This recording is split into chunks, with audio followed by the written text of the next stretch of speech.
How to set up screen time limits on iPhone. Hey everyone, today I'm going to show you how to set up screen time limits on your iPhone. Screen time is a feature that helps you understand and manage how much time you and your family spend on apps and websites. Let's get started. First, unlock your iPhone and open the Settings app. Scroll down and tap on Screen Time from the list of options. If you haven't already set up Screen Time, tap on Turn on Screen Time and then tap on Continue. Choose This is my iPhone or This is my child's iPhone, depending on who is using the device. To set time limits for specific apps or app categories, tap on App Limits.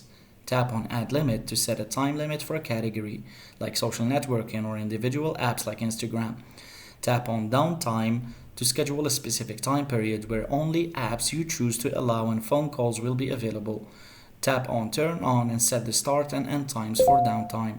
Scroll down to see your daily and weekly screen time usage reports. This shows you how much time you're spending on your device and which apps you're using the most.